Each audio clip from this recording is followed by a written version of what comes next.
Boom, boom, boom. Hello, everybody. Welcome. Grand day. And boy, oh boy, do we have a fun conversation for you today on this second part or second episode of Reclaiming Our Sovereign Birthright with myself, Marcus Kristolight, and Michael Krystalline, our good brother, joining us from Canada. And we are going to be touching on a little bit further into this path of the I am, the path of sovereignty, the path of being in your birthright. Last episode, we touched on some wonderful things about the Latin language and the way that language is used in different texts and different systems. Along with that, we also touched on mental sovereignty and what that could look like and how we could bring focus to being in a mental sovereign state. Along with that, we also touched on spiritual as well as a little bit of physical sovereignty as well. And you guys can check out that episode on the YouTube channel, Sacred Light Healing and Wellness, at any time. But now we're going to dive into some more as we talk about language, the way that we are perceiving, the way that we're identifying in this world, as well as a little bit about some of the chakras and balancing the hemispheres of the brain. Michael, man, welcome, and glad you're here with me for this second part. Yeah, thanks, man. Happy to be here.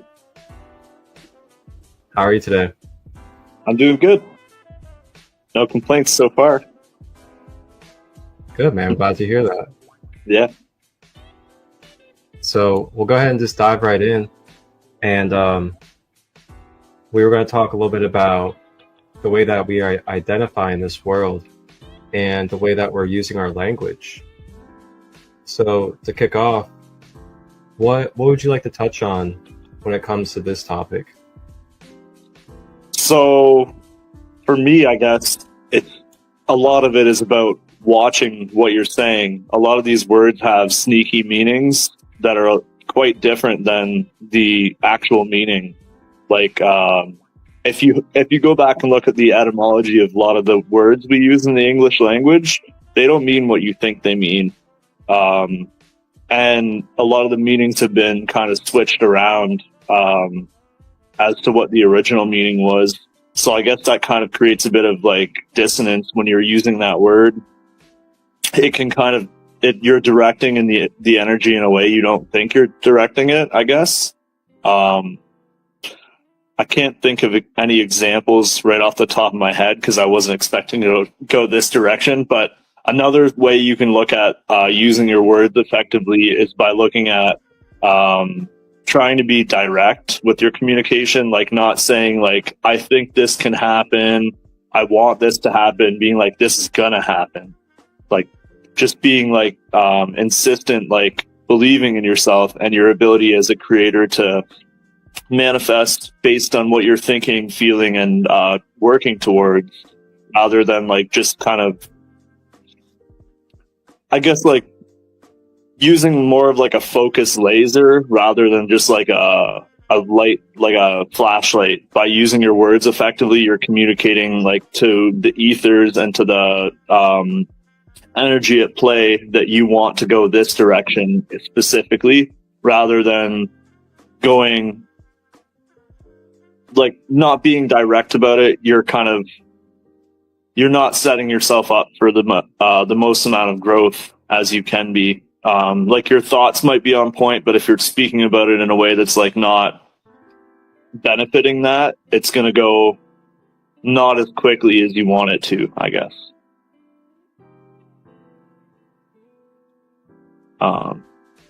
Yeah, I agree.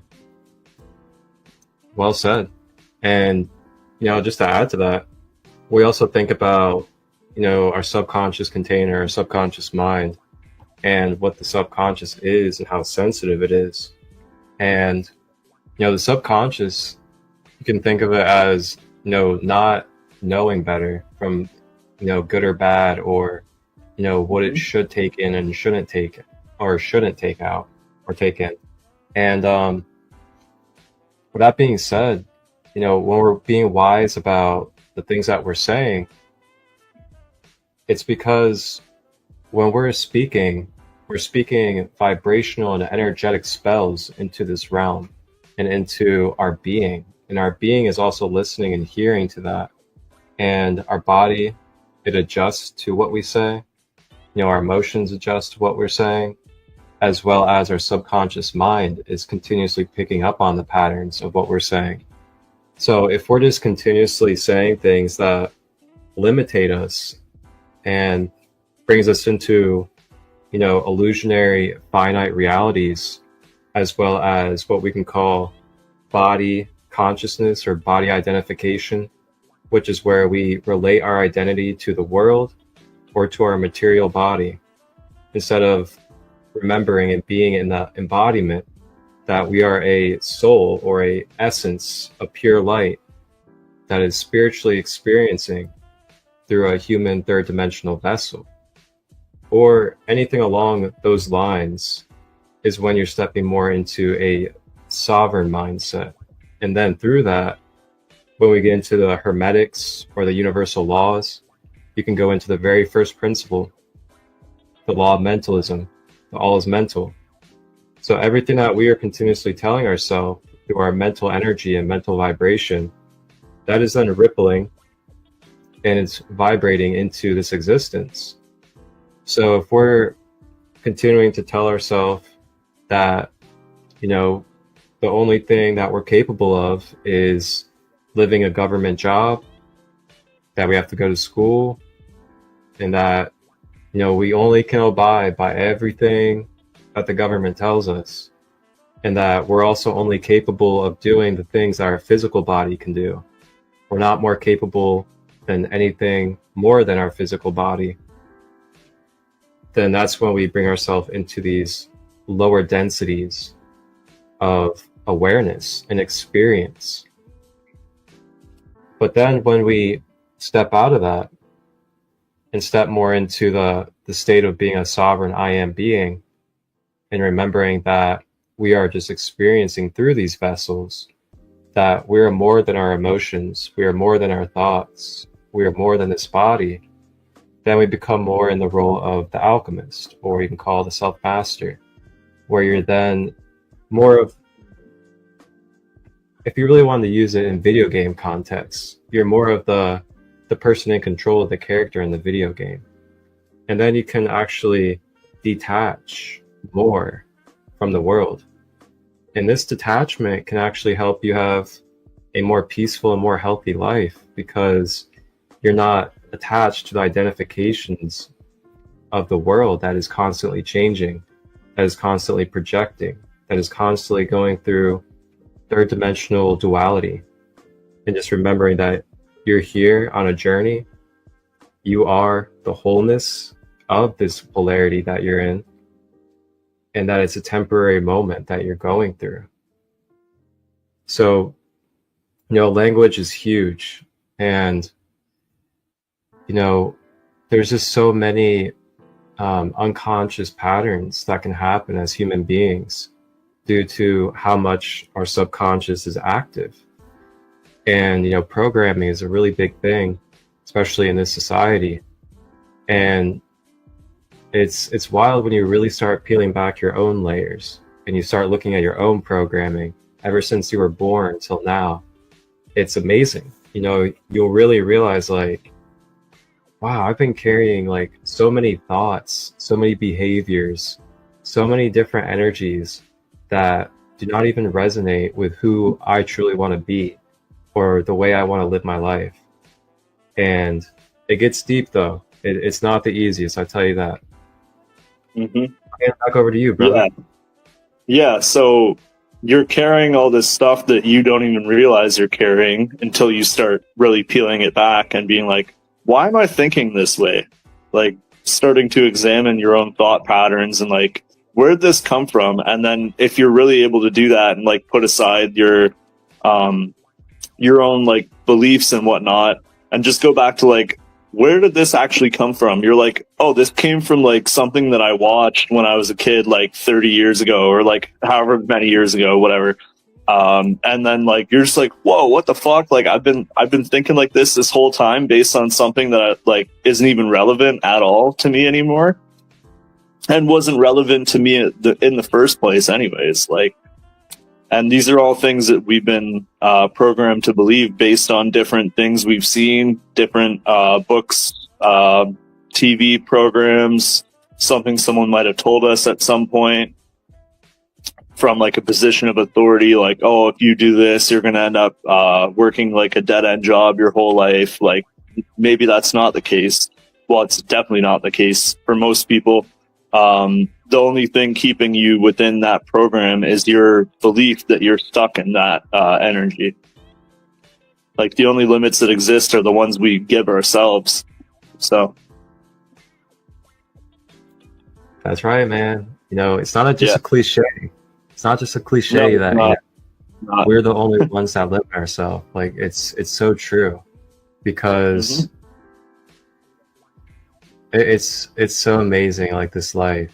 And that's the beauty right there, is that, you know, love is so unconditional from the creator, from the source, that we can have all of these, if you want to call it slip-ups, mistakes, forgetfulness, amnesia, whatever you want to call it, you know, like, we can have it and it's okay.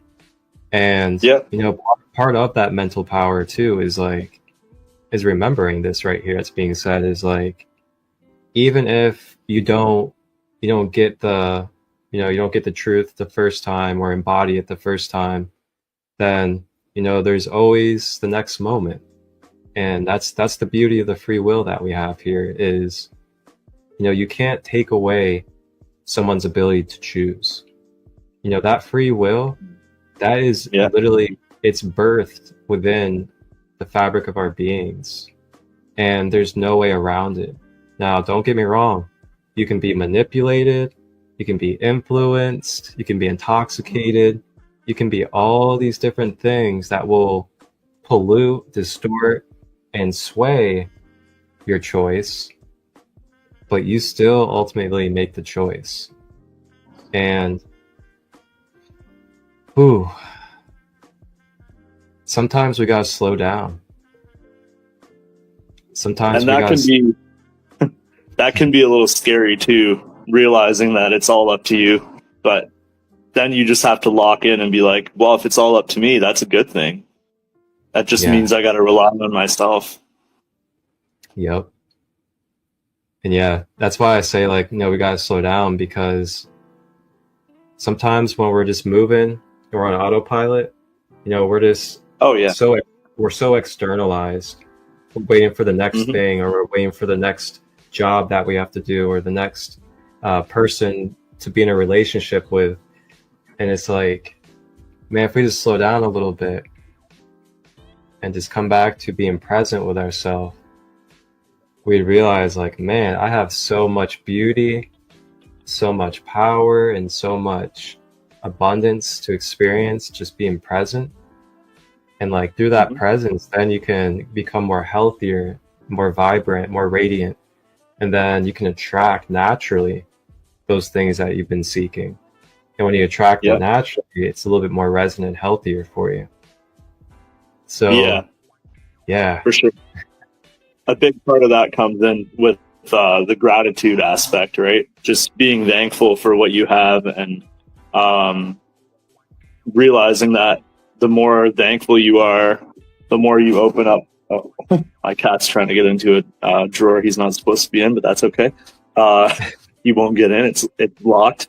So it's just funny that, you have to be thankful for what you have before the universe will be like, yeah, you can have more. Because if you're not appreciative of what you already have, why do you deserve more? Like, I do think there is a bit of an aspect of, like, we're naturally gifted the ability to manifest what we want and what we need. But if we're not seeing what we already have, it doesn't make sense for the universe to expend energy on giving us more, I think. That's kind of the way I look at it. Yeah, I mean, I agree. You know, because like I feel like that's part of that fluidity is like when you're able to appreciate and really have gratitude and allow that emotion to flow through you with that thing. Hmm. Yeah. Um, it really allows you to move forward and allow more energy to circulate. Um, Yeah. Interesting, because like you think of the contrary, if you're just like rigid with it, or you're still struggling with whatever that blessing is supposed to be for you, then that could cause like resistance in your field, I feel like. And then through that resistance, you know, there's lessons that get created until you're ready. Yeah. Yeah. Yeah. It's an interesting view. Welcome in, Yuga, Voice of the Dragons, and Delphi. Welcome. So, is there anything else that you want to talk about when it comes to wording and language? Yeah.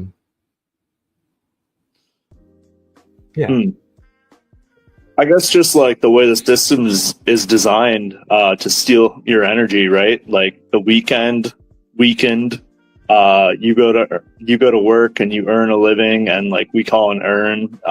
That's what you call like what you put ashes in. There's so many like little tricks and double meanings assigned to these words that we use every day, but they're all set up in a way that if you're using them without knowledge of the other aspect of it, you're using it unconsciously or subconsciously, and then the subconscious is going to send out more of that energy that you don't want into your existence based on just the way that it's set up, like to mean two things at once, the double entendre. And there's so many examples.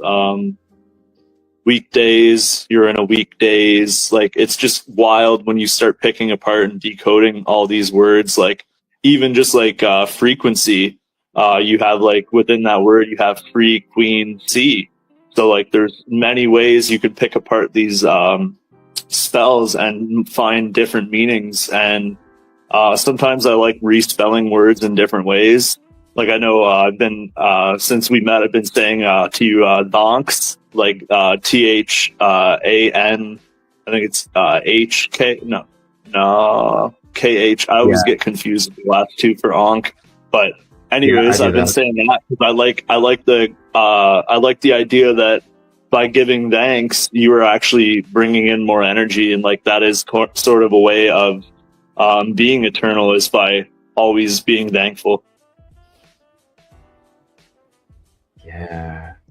Yep. So we got to use the words to our advantage and not allow the words to use us. I guess that's a good way to put it. Yep. Exactly. I love that. Because words are worlds. Words are worlds, and they're also swords. And we live in a world which is world around, right? So there's a whole bunch of like little decodes you can do like that, which is a lot of fun. I find it a lot of fun anyways. Yeah. Definitely. You watched that Seven Bomar episode? Like Lightning in a Bottle? Maybe. It sounds familiar. He literally says that. Like, he literally talks about language in that. And he literally says, you know, words, world, like he literally says all that stuff. It's so funny. Yeah. Well, it's all true. Like, I do think I picked up some of that, what I just said, from one of his talks. I'm not sure which one it was, but yeah.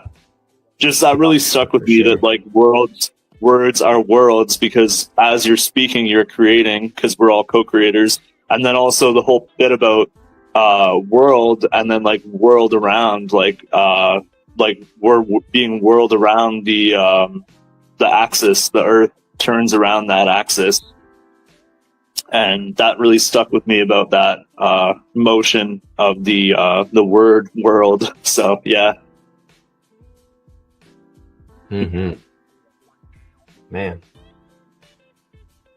All right. So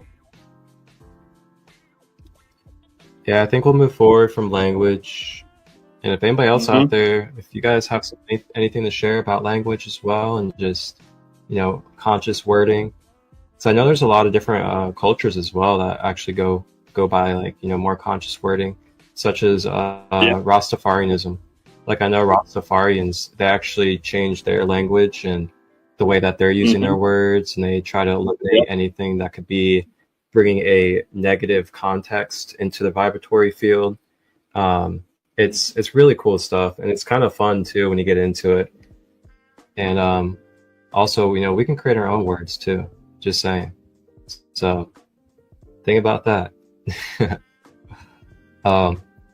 So moving forward, we would like to talk about a little bit of balancing the hemispheres of our brain, and then once we get into that, we'll also correlate and talk about the third eye chakra, and then segue into the heart chakra and the root chakra to help show you some different levels of yourself when it comes to being able to be in balance and be in more of a self-control of these multi-dimensional layers of ourself, mentally, emotionally, and physically.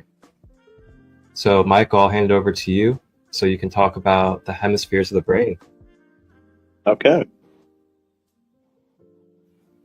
Yeah, so we do have two hemispheres for our brain, right? We have the left hemisphere and the right hemisphere. It's a little bit, there's been new science that kind of like debates that theory, but I think it rings pretty true for me at least that the left side tends to be more like logical, like straightforward thinking, rational, and the right side tends to have more of a creative aspect, like more of imaginative, like sort of like just using the imagination, artistic, more abstract thinking. And then we want to kind of achieve a bit of a balance between the two.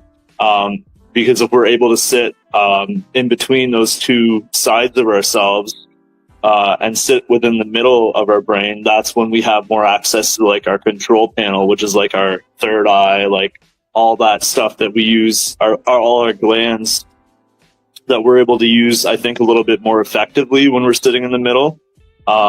Because if we're sitting like on one side or the other, the scales are unbalanced, right? And you're kind of more leaning towards one side of thinking, which can be useful in the moment to do that. But then you have to get back to your center point, because I feel like a lot of things are designed to tip the scales in one direction or the other, and that's where we get into the dualistic thinking. We get into the externalized versus internalized, or the good versus evil, hot, cold. All those concepts, I believe, come from when our scales are unbalanced towards one side or the other, and we're not realizing that most of those are a scale, like they're continuum. They're not like you can be towards one side or the other, but if we're like neutral, then we're not expending energy in judgment of things, saying like, oh, that's good, that's evil. If we're just like, okay, everything simply is, and we're realizing that it's only our perception of the thing that changes, not the thing itself, then we can kind of get into a state where we're expending less energy thinking about things and trying to pass judgment on them, and we're just simply letting existence happen. So if you look at nature, you don't see like you don't see like some animal going around being like, oh, like that plant is evil. Like they're not doing that. They're just letting things grow. They're just letting things happen. And I think that's where we need to be as well in order to fully express ourselves in a meaningful way. Yeah. So that would be, and then when we're able to keep those balanced, then we can fully sit in the center and just kind of laser focus in with our third eye and just kind of pinpoint exactly where we're trying to go and go there, which is awesome.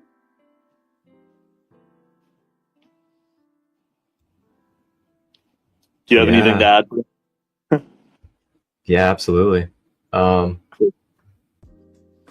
So another thing too is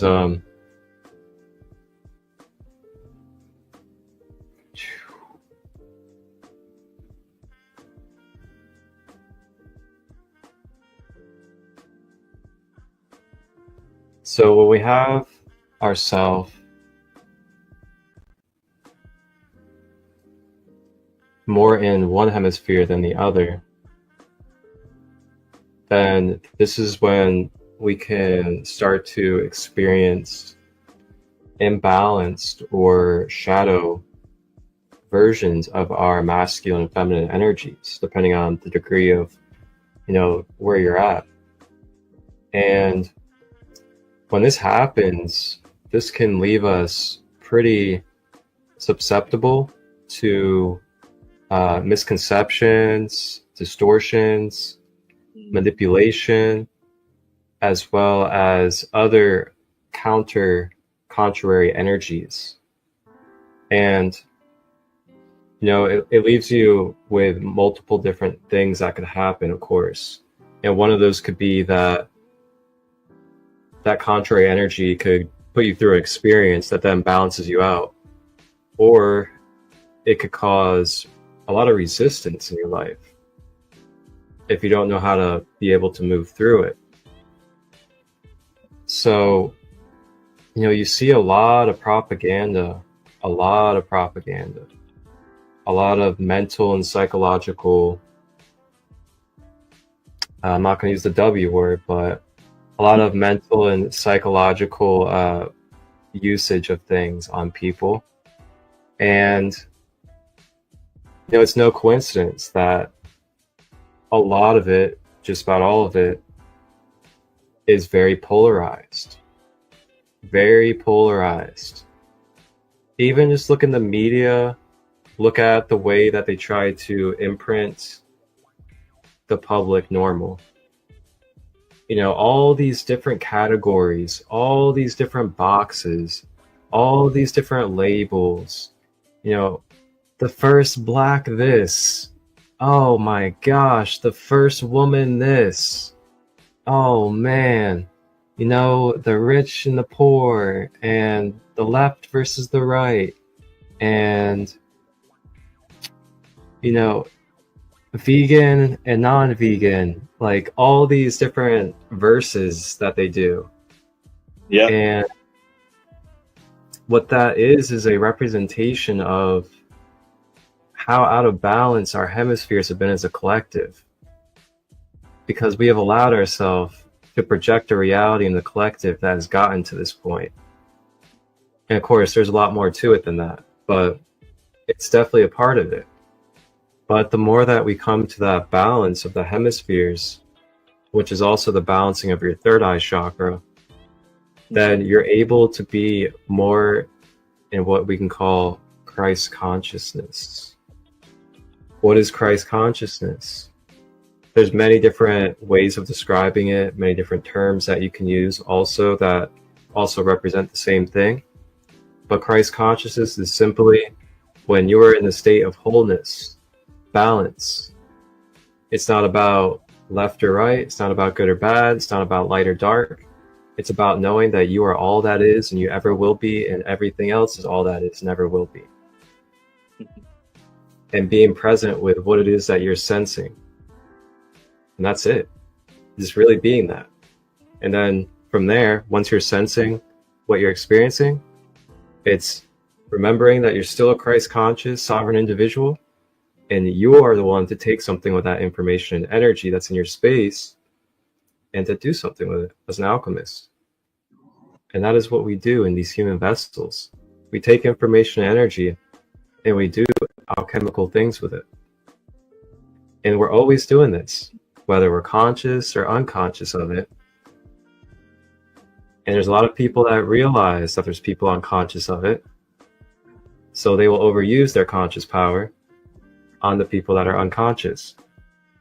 So that's why people like myself and Michael, we give our hearts and we dedicate ourselves to these type of spaces, because we want people, not people, we want souls to be able to have their people or their person be in a state of balance, in a state of empowerment, where we're aware that if we're not taking accountability, we're not claiming our power, we're not identifying with, our Christ consciousness, with our birthright, then, it leaves us in these shadowy situations. And we don't want to see that anymore. We want to continue to give the knowledge and the wisdom and the experiences that can help you guys be able to just really oh gosh, it's so deep when it comes to this stuff. But self-actualized, pretty much. Yeah, I think about families, I think about children, I think about all of it. And, I want our children to really have better. These past 150 years or so on this planet, we got to be real, guys. We got to be real. We got to continue to change. We got to continue to clean this up because, we let it get out of hand a little bit. Yeah. And it's still not looking good where it's headed for the most part. Like little pockets. I think on a whole, people are more aware than they have been before, but there's still a lot of problems with the people in control of the majority of the resources, and how much greed there is and how much lack of care there is for other people. Yeah, that is true. Stay in trust of the change. Yeah. So yeah, with that being said, I'm gonna pull up a little bit about the third eye chakra. Nice. And it's going to talk about the third eye chakra and its relation to what it is that we just spoke on with the hemispheres and the mentalism and the mental power.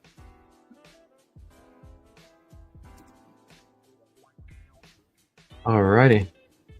So the third eye chakra, now we have, according to this human design, we have what we call our 7 main chakras that align with our physical human body. Then we have a 12 and much more that go way beyond that. And we have some minor chakras as well. The minor chakras you can just call your meridian points, basically. They're all around your body, including your palms, soles of your feet, your ears, right above your eyes. There's all sorts of little energy centers because we're basically just energy vortexes and frequency that materialize. It's quite interesting. And of course, there's other elements involved. So the third eye chakra is located between the brows, and it also has a mantra as well. So each of the 7 chakras have a mantra. The mantra is basically a vocalization of that octave or tone that resonates with that energy center. So every energy center has an octave that basically creates it and forms it into an energy center. And that octave is also on the scale of the rainbow scale, which is our spectrum of light from what we can sense as human beings. So with that being said, it also connects with different things that connect with that frequency, which can be color, musical note, foods, and more. So moving forward, the traits of the third eye is that it resonates at 852 hertz. So if you want to do sound healing to recalibrate your hemispheres, recalibrate the mind's eye, you can look up 852 hertz on YouTube and you'll find singing bowls, tuning forks, as well as other meditations, including guided ones. And then the color that represents this energy center is indigo. So it's between blue and purple. And then it also correlates to physical glands and physical parts of the body. So each of the 7 occupy different physical parts. So it's kind of like these energy centers. Chakra is also in Sanskrit wheel of light. So these wheels of light are like rotating, and they're basically like gateways or portals for spiritual energy or consciousness to be able to make its way into your physical avatar. And if these chakras are blocked up, then it's going to be difficult for this conscious energy to be able to flow through your physical avatar. And this is when we get illnesses, disease, and other imbalances because our energy centers are blocked up. Therefore, our conscious energy is not able to flow through us properly. This is why also we do different meridian practices. We do things in Chinese traditional medicine like acupuncture to open up these avenues so conscious energy can flow. So the physical attributes that the third eye connects with is our pituitary gland and pineal gland. And if you know anything about the pineal gland is very popular when it comes to talking about your third eye. And also you hear about fluoride. And yes, fluoride can definitely stiffen and dry up your pineal gland.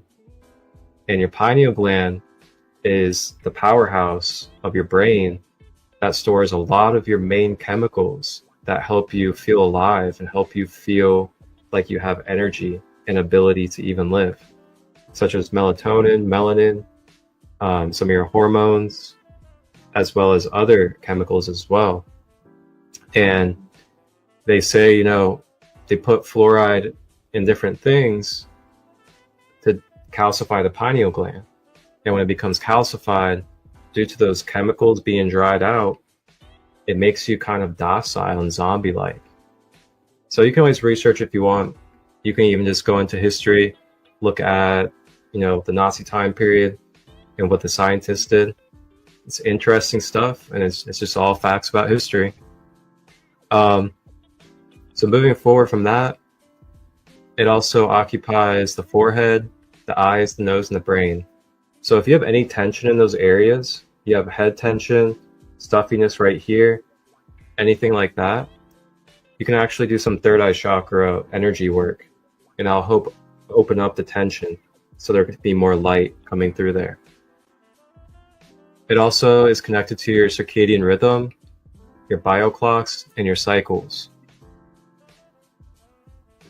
And then your hormones and your chemical regulation. And then your psychic senses and your intuitive guidance. That's a pretty key one right there, especially when it comes to being able to have your higher self guiding you, or having, God's source, however you'd like to describe it, guiding you. And that's why in the Bible, and I'm not Christian or anything like that, I just take some wisdom out of everything that I can. That's why in the Bible, Yeshua talks about the lamp of the body, which is your third eye. And he talks about how if your lamp is dark, then your whole body's dark. And if your lamp is on and it's bright, then your whole entire body's lit. So when we speak about this and you learn about what this third eye is, the pineal gland, it makes a lot of sense. We got to have our third eye active. We got to have it balanced so that we are able to have our senses beyond the third dimension, beyond the physical plane, tapping in with us naturally and fluidly so that we can analyze the information that we're coming across, so we can see through the third dimensional problems and see the blessings that are behind it, see the messages that are behind our experiences, instead of seeing a brick wall of confusion and victimhood. So all this stuff is, it ties in with what we're speaking on. If our biological system is off, if our circadian rhythm is off, if our hormones and chemical regulation is off, we're going to be very, very prone to being controlled, manipulated, and not having like a real jolt of feeling and sensing of having divine power. So it's no coincidence when you look in this world and there's all this stuff in the food, the water, propaganda. It's all going against the third eye. So it also is one of our main centers. And I say one of the main because there's other centers that we astral travel with, but it is one of the main for astral travel and lucid states. And then it's a manifesting center and our projector. So it's how we project and perceive our reality. So that's big key as well. If we are all distorted there, it's unhealthy, and then we're being programmed with all these different conditions, then we're going to be very vulnerable to having those conditions just automatically continue to cycle into our perception, into our projector of our reality. So I'll then give you guys a little bit of foods and herbs you can use to help balance and clear the third eye. And it's going to be red onion, cabbage, raisins, and then avoiding and also stripping out any fluoride that could be in your pineal gland. And then mushroom superfoods. So this is like the top 10 mushrooms: chaga, lion's mane, reishi. These are all wonderful to help with that. I'll even say plant medicines as well, if you're taking it in a mature and an honorable way. Some psychedelic mushrooms or other beautiful plant medicines, like even cannabis, can really help recalibrate your third eye as well. But again, in a responsible and sacred way, it can do so. But at the same time, if you abuse it, it can also heavily distort your third eye. So again, it's about balance. And then rosemary, juniper, mugwort, valerian root, and kava. You can use those in teas. You can burn some of these, and you can also actually smoke some of these as well. Like mugwort, valerian, kava. Mugwort is really good for dream work as well as sleep. Valerian is great for resting and being able to get to sleep. Same with kava. So that is the third eye chakra. We could probably add blue lotus. We could probably add blue lotus to that list as well. Yeah, blue lotus, and I would say lavender too. Nice. Yeah, both. Yeah. Oh yeah, I forgot too. We got cacao. Cacao's on there. Like cacao, real sacred cacao that's from like South America or something like that. Not like cocoa that you find in, you know, your convenience store. Like the real unsaturated stuff. Yeah.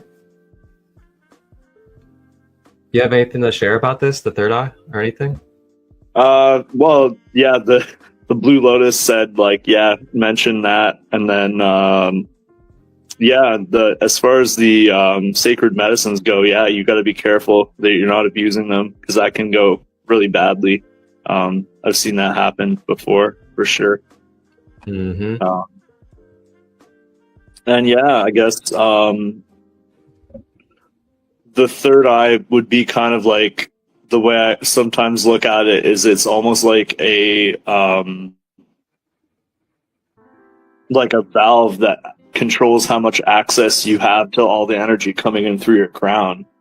So when it's balanced and when it's working really well, you have a lot of that energy available to you, and you're able to it's like it distills it all down for you, like, so you can process it, because like all that energy that's coming down like that gets kind of wild sometimes. Like it can just be like pure white light, and you're just like kind of like, whoa, like what does that even mean? And then the third eye can kind of help that, I find. Yeah, I agree. But yeah. You'll notice too, like they call this ascension symptoms, or you can call it whatever you like. But yeah, you know, a lot of people notice, like what you were saying, is like they'll be getting a mass influx of light energy, and they could have blockages like in the crown and the third eye area, and due to that, it could become very tense, and then you get that like throbbing headache that's like in the middle of your head, because of the expansion that's coming through. Yeah, definitely. Yeah, that can cause some major like physical symptoms, or at least they feel physical, like aches and pains and whatnot. But yeah, so for you guys out there, like the more that you stay in tune with your third eye chakra, and the more that you're aware that it's in balance and it's clear, then the less susceptible you can be to being swayed and controlled by outside influences due to the natural state of harmonization of that intuitive connection, that spiritual guidance that will be coming through, giving you natural wisdom through your mind's eye. So that kind of gives you a different outlook on, mental sovereignty, and how the metaphysical side of it with the chakra can help you be able to acquire that in your embodiment in your life as well. So I figure we might as well go ahead and move down the layers and move into the heart chakra to talk about how the heart chakra can help us with being in our center of emotional sovereignty. And really what we were talking about earlier with the language stuff was touching on using the throat chakra as well. So yeah, that came through. Yeah, that is true. Yeah, maybe we'll pull that one up too. Yeah, the throat chakra, I feel like the throat chakra is it's not talked about enough, It's not, I find. And it's almost like your higher creative center in a way. Like you have your sacral, but then your throat chakra can be another creative center that's not as grounded in the sexual energy, which is not necessarily a bad thing. It's just doesn't always lead to the same kind of creations, I guess. Yeah, I agree. Because it's a different octave, and yeah, I always thought of and of course, you can always break chakras down to having, masculine and feminine within each of them. But I always think of from the outside of just the whole chakra, I almost see in relation with the sacral and the throat, I almost see the sacral as the feminine or the queen. And then the throat, the masculine or the king. And it's you cultivate, you nurture, you build up with the feminine, and then you get that up to be expressed through your masculine. Yeah. And okay, I see more where you're going with that now. Yeah. Yeah. And of course you can see masculine and feminine within all chakras, but when I think of it just from the get-go, I kind of think of them when it comes to creative energy that way. No, that's a good way to put it. I like that. Yeah. Yep. So moving into the heart chakra is located in the center of the chest. So it is the in-between chakra of the 7 chakras. So therefore it is the center, it is the balance of our lower dimensions and our higher dimensions of our human being. Or you can say our earth and our heaven, or heaven and earth. Or you can even say higher nature and lower nature. And the mantra for the heart chakra is YAM. So it's YAM. And then the traits, it resonates at 639 hertz. And of course, there are other frequencies out there too that people use to correlate with different chakras. But the main one that you usually come around is 639 hertz for the heart. And then the color that it resonates with is green. And then it physically occupies the heart, the lungs, the chest, the arms, and the hands. So when you think about this energy centers, wherever it is that they occupy in a vortex, those energy centers are going to either be expanding and opening, or it's going to be closing and tensing, or it's going to be at a balance point with everything that's connected to physically, emotionally, and mentally. So, the more open our heart chakra is, then the more our blood flow is circulating, because that energy center is open. Therefore, that opening of energy is opening up the physical body as well. So then with that, it also brings circulation to the hands, which is why the hands would be healthy. Then the lungs, chest, and arms, they all circulate with the connection to our center, the chest. So you can think of that with each chakra. You know, we just talked about the third eye with the pineal and pituitary.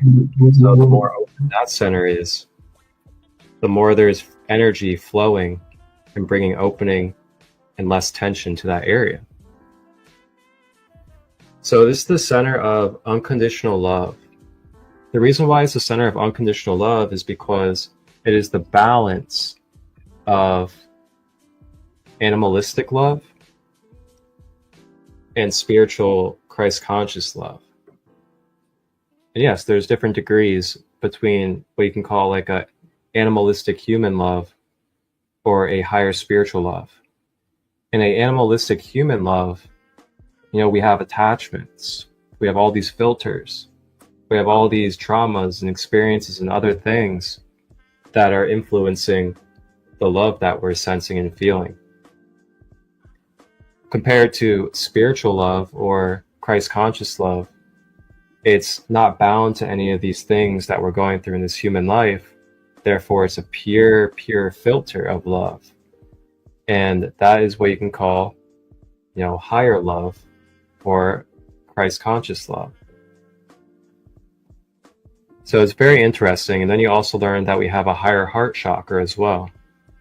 So there's a heart chakra and there's a higher heart chakra. So then it also is the center of compassion. So the heart chakra is where we're able to feel compassion. Compassion for other beings, because with the heart chakra, it's where we sense that we are one with all beings. Empathy as well. Empathy is our ability to be able to absorb the energy around us and be able to relate to it, and then to be able to transmute it and alchemize it. And without the human vessel, we don't have empathy, because we're not able to sense and understand what it's like to be in a human vessel or human type of experience. So for some souls, empathy is it's a gift and a curse at the same time, because some souls are not used to having empathy or needing the ability of empathy in this type of realm, so that they're not used to that. They're not really used to navigating that. And instead of transmuting through empathy, they can just be empathic and absorb and just stay absorbed. And that's where our tools come in. It's also where we access forgiveness. So due to that oneness energy, we're able to just give up whatever it is that we're holding on to energetically to the heart chakra, into that oneness flow. And then it'll dissolve, it'll release when we do heart chakra work. It's also the center of gratitude. So this is where we're able to access gratitude and feel the energy of gratefulness, being connected to all and living. And then this is the key one here. It is the center for balanced emotions. So not lower emotions, not higher emotions, but balanced emotions.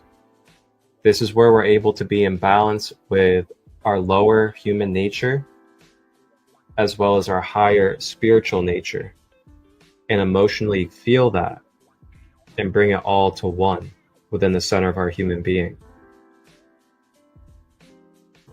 So the key with that is we're not too far into the light to where we're demonizing the dark. We're thinking everything to do with the darkness is bad because we're so far in the light. And now we're not too far in the dark where we're not completely ignorant of truth, of unconditional love. So being balanced in that heart, we're in the balance of both with understanding. And we just understand and we just live through unconditional love. So the more that you clear your heart chakra, the more that you heal your heart chakra, the more you can be emotionally sovereign within yourself. Due to these different traits here, when they are unlocked and online and clear within our being.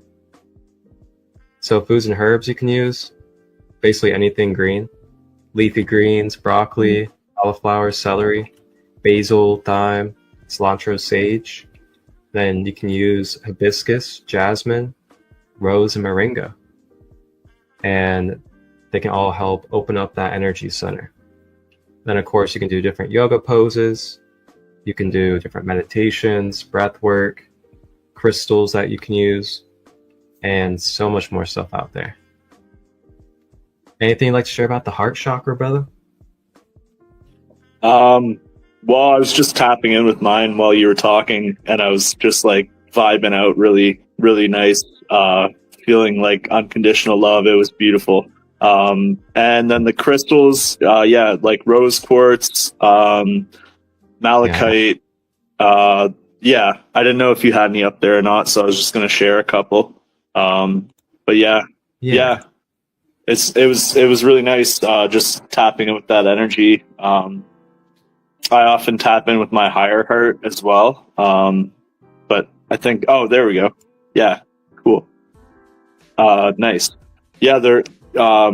Oh man, moldavite. Yeah. I got a moldavite necklace I often wear, that goes sits pretty close to where my heart chakra is. And that thing will get things going. It will get things moving. Moldavite, man. I found a YouTube channel, and they basically channel the crystals' frequencies and record the frequencies of the crystals, and then they put them into their videos, and it's all like couple hour long frequencies of different crystals. And I found a moldavite one today, and I played it, and I was honestly shocked. I was like, wow, like I am actually feeling that higher flushing, super high vibrational feeling right now. Like this is a powerful channel. Like, thank you. Yeah, you'll have to maybe put that one in the chat. Yes, absolutely. Yeah, I'll put it in the description for everybody too. Description, yeah, either or. But yeah, that sounds cool. I'll have to check that out too. Oh yeah. I guess I could show you guys some third eye crystals as well. Because I often will just do that, sit with my crystals with no kind of music at all and just meditate with them. Just focus on the breath and do that the natural way, absorb the energy. So there's some third eye chakra stones that you guys can use. Terahertz. Gosh, terahertz is amazing. You don't hear about it much, but it is phenomenal. So it is a protection, but also higher vibrational angelic stone. And it brings psychic protection. So if you're someone that deals with a lot of psychic attack energy, people trying to mentally manipulate you out of being in your truth and being in your light, terahertz is one of those stones to have to help deflect that type of energy. Very wonderful. It's like, it's like the tourmaline of the high vibrational contrast instead of the lower vibrational contrast. So then you have amethyst. Amethyst is like, the OG. Everybody knows amethyst. Azurite, lepidolite, sugarlight, indigo kyanite. Kyanite, I love kyanite. There's so many different kyanites out there. Get orange, green, blue, black, indigo. Iolite, and then moonstone. Moonstone's a cool one too. I love moonstone. Yeah. All right. So, with that being said, with the heart chakra, that takes us more into the metaphysical standpoint of, how we can reclaim our emotional sovereignty, emotional balance, and stability through the heart chakra. So then it brings us to our third layer, and the final layer of the chakras in relation to this. What is this? What happened? Is it just super small? What the heck? What is it doing? Oh, That's wait, weird. were you trying to pull up root or sacral? Because I think you just clicked sacral and it wasn't loading that one. Oh no, both of them. That's weird. Okay. Well, I guess I'll just read it off like this. I Maybe can we. zoom into. Okay, that's what I was gonna say. Maybe you can just zoom in like that. That's There we kind of go. interesting. Maybe the file got corrupted. I swear, man, there's so much. I don't want to speak it into existence, but at this point, No, I know what you're saying. there's so Technology much has been ethers these wacky days. lately. So the root chakra, for everybody out there, is so the reason why I bring up the root chakra is this is going to talk about more of the metaphysical standpoint of being able to have a more natural empowerment in our physical sovereignty. So we went through mental with the third eye, we went through emotional with the heart, and now we're going to talk about physical with the root chakra. So the root chakra is our foundation chakra. It is the base to our whole entire human being. So this is where we become an I am being.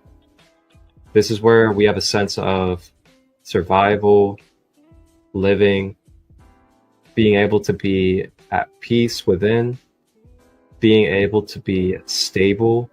And when I say stable, I mean like having stable nervous system, stable grounded emotions, as well as being able to have our mental anchored into our physical third dimensional reality, to where it's not floating off, it's too far detached, that we're really inside of our body and we're really feeling comfortable and we feel empowered within our body. So with that being said, the center is located at the base of the spine or the genital area as well. And then the mantra is LAM, L-A-M. And then the traits naturally resonates at 396 hertz. And then it is the color of red on the octave scale. And then this center, when it comes to our emotions, it is the one that governs anger, resentment, fear, and pain. So if we are feeling and sensing, having patterns of these kind of energies in our life with our emotions, then those would be symptoms of having blockages within the root chakra. And the more that we do root chakra healing and root chakra clearing, then we are able to naturally release the energies connected from anger, resentment, fear, and pain. And then through that release, that energy center is able to open more. Because if we remember, energy centers, these chakras, their wheels are vortexes of light. So the more that it's open and spinning and rotating, the more our energy or light energy is able to flow out and ground into the earth through the root chakra. And you'll see diagrams of what looks like the chakras, and then the root chakra has basically like energetic roots coming out of it. And then those energetic roots are going into the earth. So that's a blueprint or a way of demonstrating our grounding system metaphysically. So then it is also the center for our groundedness and stability, as we just touched on. And this groundedness is key because the more that we are rooted and grounded, the more we're able to be stable through change, the more that we're able to be within ourselves and within our own power when things are going chaotic around us. when things start whirlwinding, or we have what could be triggering like moments.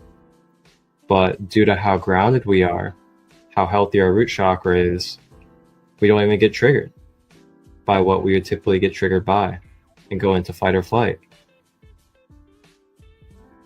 So man, if you're someone that wants a healthy nervous system and you want to be able to just move through change and move through conflict in a more healthy way, some daily grounding with the root chakra, it'll go a long way, I'm telling you. So then it's also our connection to abundance, career, and finances. And the best way I like to draw this out for you guys is that as we were speaking on, when the root chakra is open, that conscious energy that moves through our center column, our electromagnetism, it is able to ground into the earth, into the planetary grid. So when it's able to do that, you can think of that grounding almost as like the anchor or the pull for the resources of Gaia to be able to energetically come into your human aura field and then bring all this circulation of nurturing and abundance and resources through your field. But if we have that blocked up at the root chakra and we're not grounded to Gaia, we can feel like we're floating and not connected to this planet. We could feel like we're not at home. We could feel like we're confused and lost. We can feel like, we're depressed or overly anxious because we don't feel that natural supply of support through our grounding. But when we're grounded, we have that natural circulation of support with all of Gaia, every single bit of Gaia and what she is, including all humans, all animals, all elements, all naturally supporting your being as oneness through the root chakra. So, it's no coincidence when you think about this whole sovereign journey and what we're moving through with this maze, that there's so much fear through media, so much propaganda has to do with fear and pain and violence and anger and fight or flight, all these different things. It gets us ungrounded. Then when we're ungrounded, we become very, very vulnerable and susceptible to manipulation. So the more that we ground our root with things such as these type of foods and herbs like beets, potatoes, carrots, onions, garlic, beans and nut butters, ashwagandha root, clove, paprika, and rosemary. So basically root vegetables are really good for helping you ground. And I'll also throw in there too ancient grains like quinoa and lentils. Those are also really good for grounding as well. But potatoes are my go-to. If I need to ground, I boil me some potatoes, put some Himalayan salt, a little bit of butter on them, and get grounded again. For people out there that eat meat, you can eat meat as well. Meat can be grounding. But if you're going to eat meat, out of my mouth, I'm going to tell you that you probably want to know your resource, or you want to make sure it's coming from like a local farm or something that's clean. That's all I'm going to say about that. Yeah. So I'll show you guys some crystals for the root chakra. Oh, I was doing it again. Oh, no. And also, a really good practice, and I know this is going to be like a cliche, but a really good practice to help you guys ground is earthing, grounding with your feet on I was going to mention that. Glad you did. I was going to see if you want to do a quick little guided meditation here for the people. Yes, I'd love to. Okay. Um, We'll do want to connect with all the chakras that we were talking about today. Then. that'd be awesome. Yeah. Okay, I'm not even bother with that, but Okay. some root chakra crystals for you guys out there. Basically, any of the black stones. So you got jet, black tourmaline, onyx, obsidian, hematite. Um, basically, any red ones as well. So like red jasper, carnelian, garnet, a lot of jaspers. Um, yeah, there's quite a bit. Yeah. All right. Cool. So let's do a quick little guided meditation here. So we'll just have everyone close their eyes if that's comfortable for you. Begin connecting with the breath, slowing down the breathing a little bit.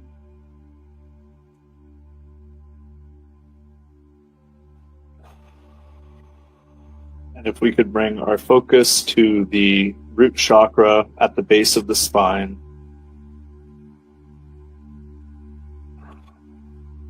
We'll just take a couple of slow, deep breaths here.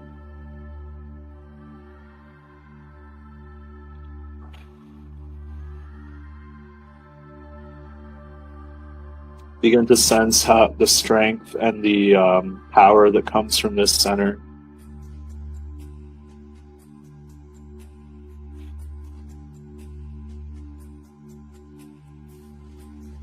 We're going to imagine an energetic connection, so that can be either roots, it can be just like a line of energy, or any other thing that feels right for you, connected to the core of the earth.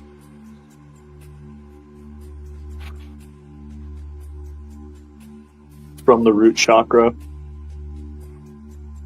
we'll begin making that connection now.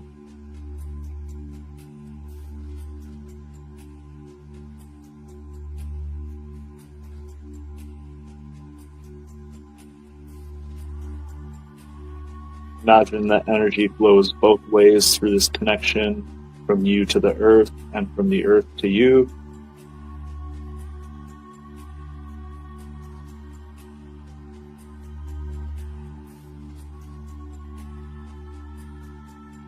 And feel the stability and the stable, the balance and loving energy coming from the earth up to your root chakra.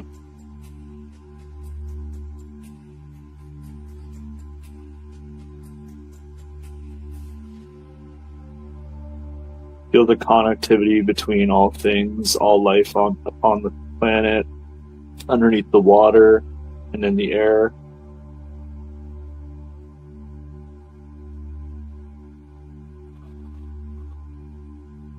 Now we're going to bring focus up to the heart chakra. Begin to form an energetic connection between the root chakra and the heart chakra. Bringing up some of that balanced love up to the heart from the core of the earth and from the root chakra.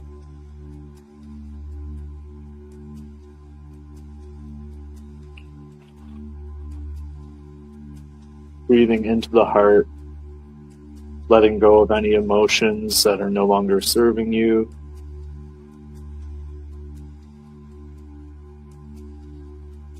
Letting go of anger, fear, pain, doubt, blame, guilt, shame.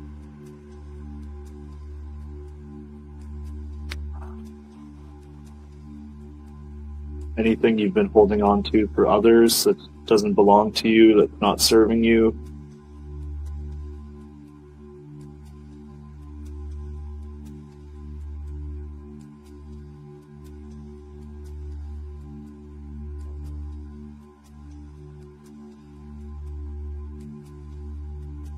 Take one more exhale out of the mouth for the heart.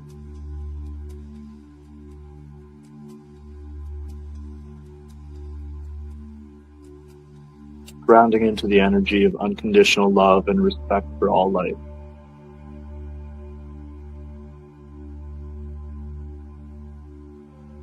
Now we're going to send the energy up to the third eye chakra, to the mind. Build another bridge between the core of the earth, through the heart chakra, down through the root chakra, and down to the core of the earth from the third eye.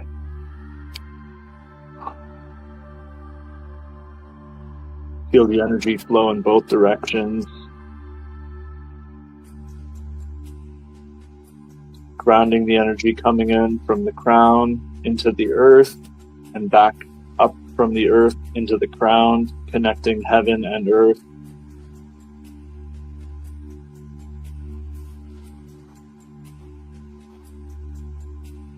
Feeling it flow through the third eye, the heart, and the root chakra, and all of the other chakras as well, as it passes up and down simultaneously.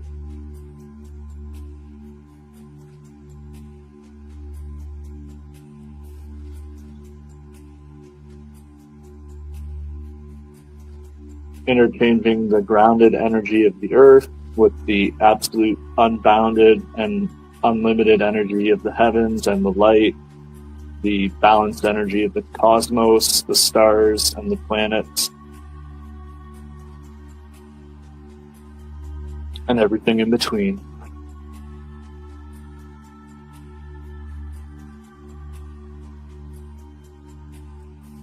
Focusing on the balancing of all the chakras, on maintaining a balance between the hemispheres of the brain, between the energies of logical and rigid thinking and the energies of more abstract and more imaginative thinking.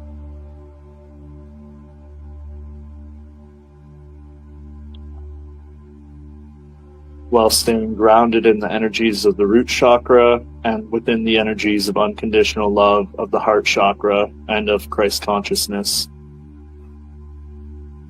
Knowing that we are all things and that all things are contained within us.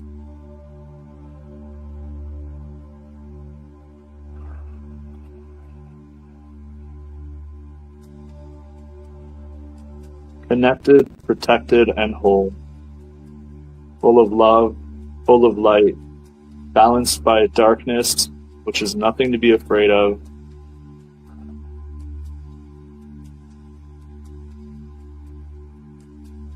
And we're just going to breathe here for a moment.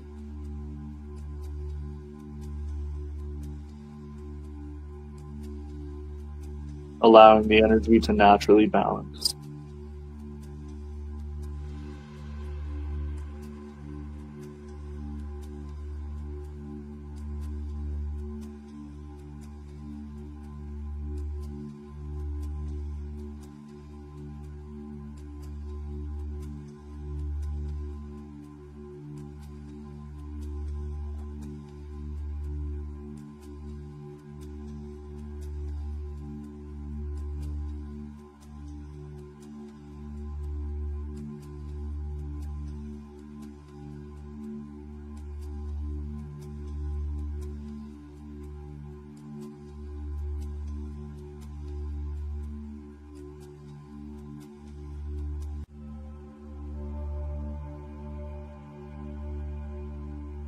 If we can, begin to gently bring that awareness back into the body, back into the human vessel. Maybe wiggle the fingers or toes a little bit. Bring the breathing back to a normal pace. And when you're ready, you may come back and open your eyes and reconnect.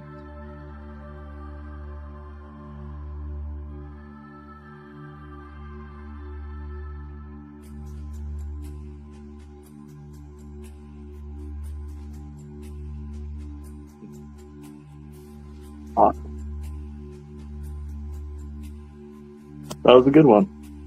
Kind of just jumped right into it, but cool. That was beautiful. Sometimes, it's when we just move off of spirit, not thought. Yeah, that's what I was trying to do, is just let whatever came through come through.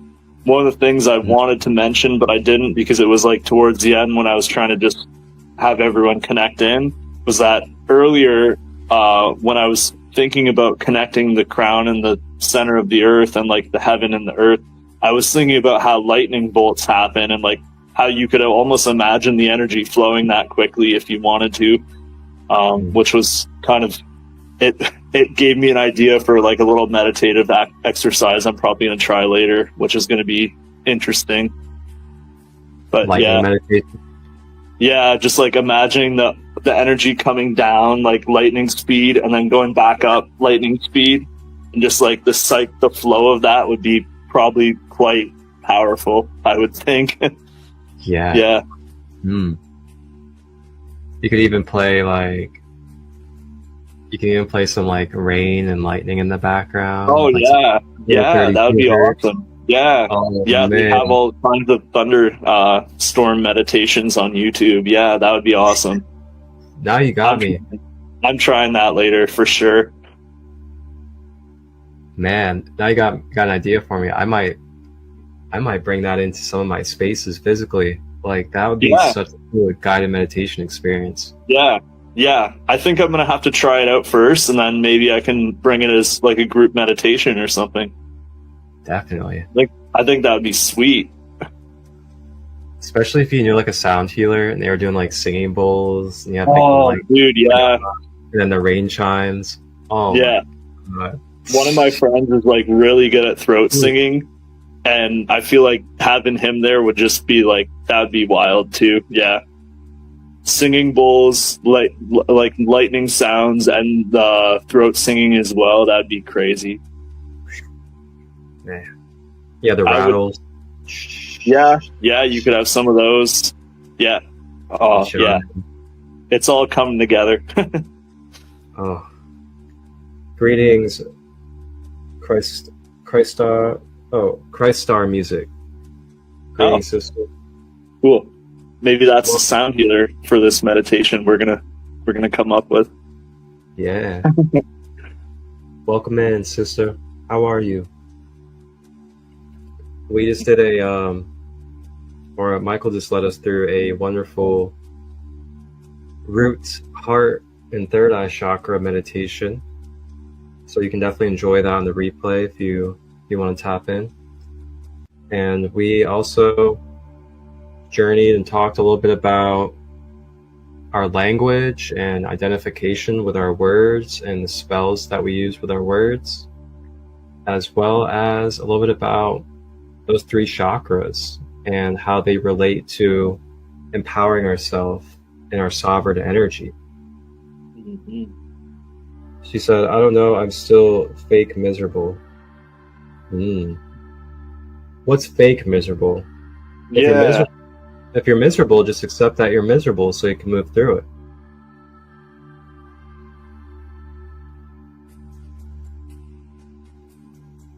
Yeah, that's an interesting one. We tend to want to deny our lower tendencies or lower emotions, but if we just accept them, then they're able to escape. They're able to release. We have to honor them, and see them, see what they're trying to tell us. Yeah, like it's probably trying to tell you, like, hey, you're miserable, and there's some information behind the emotions and energy. It probably has a reason why you're miserable in there somewhere.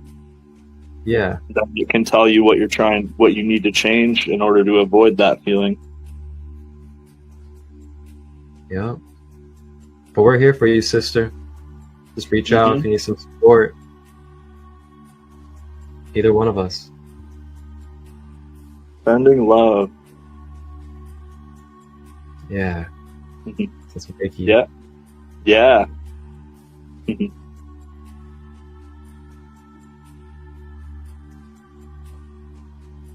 Real life Super Saiyans over here. Yeah, pretty much, yeah. Goku with his spirit bomb. Yeah. Give me your energy. Oh, okay. Oh. So you lost your second loved one and your puppy. Hmm. Oh, you lost your puppy. I'm sorry to hear that. Yeah, sorry about that. Animals are so tough when they go. Oh yeah, they're so pure. Yeah. Just But pure love. Yeah. I will say though, sister, if that's your reality, then just allow yourself to be miserable in the moments that you're miserable, because it's necessary for you to feel some type of way. It's Yeah.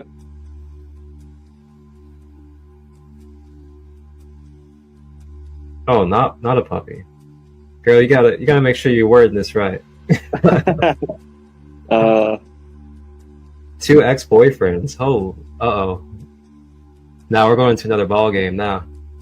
Yeah. Oh, I see why the fake miserable comes into play now, I guess. Maybe. I don't know. It's not even my business. Yeah. Well, sending support anyways. Support and love. Yeah. So is there anything else you think we should touch on here? I think we got through the main stuff we talked about, so yeah, I think this is longer you have. So. No, I think this is it for this episode. I mean, that was a perfect flow, especially with the meditation to close. Yeah. When you were talking about the root chakra, I'm just like, yeah, because then once you brought up the other thing, the earth thing, which I was like, that's like one of the best. I think it's the best way for me personally to stay grounded and balanced like that with the root chakras. Just get out there and get my feet in the dirt somewhere, or sand, or wherever. It's a little harder in the winter, but you can still do it, just not as long. And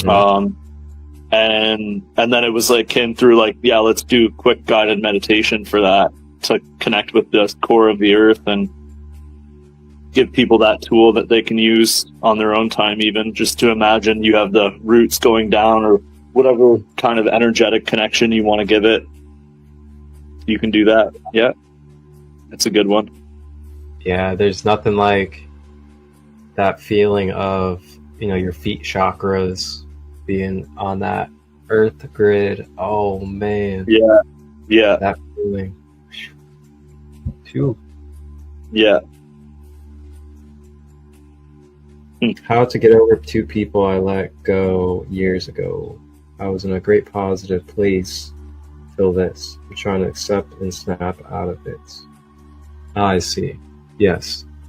We are in a time where we are having a lot of our past come up right now. And just know that you're not alone. We're all going through it in some type of way. Yeah. I even have, old partners pop up in my head and pop up in my energy field that I haven't even talked to in years. We're in this together, and just know you're not the only one that's going through these things. And the more that you reach out and use your support in spaces where you can actually engage and actually move through some practices and stuff with people, you'll be able to really find that connection and support system. Now, there's only so much that can happen when you're popping into our live and you're sharing in the comments. Now, if you were to go a step further and reach out to me or reach out to Michael and book a session, or just like talk to us and have conversation outside of a live, then that could be another step towards moving forward from that. But it's in your hands. You are the sovereign of yourself, and it's your free will of if you reach out or take that step, or if you go elsewhere. I know like counseling and therapy helped me work through a lot of stuff like that personally. So, yeah. Definitely having therapeutic outlets and sacred space to share and receive healthy guidance. A safe container. Yeah. Yeah. again, too, kind of like what we were talking about today, is you can also go within and do self work and do chakra healing. You can go through your chakras, clear out your chakras, journal, talk about these things that are bothering you and creating resistance, and be able to reattune your vibratory field through your chakra system. There's all sorts of stuff out there. Just reach out if you would like. All right, Michael. Thanks for having me on. It's been awesome. Yeah, really good. Yeah. Absolutely. I'll talk to you soon, and for sure. I'm sure we'll probably have a third one because we'll have some more things to talk about. Yeah, we can dive into the other chakras maybe too. Yeah, that'll be fun. There's some we didn't touch on, so. Yes. All right, brother. Have Wholeness. a good day. And everybody else there, wholeness and balanced love.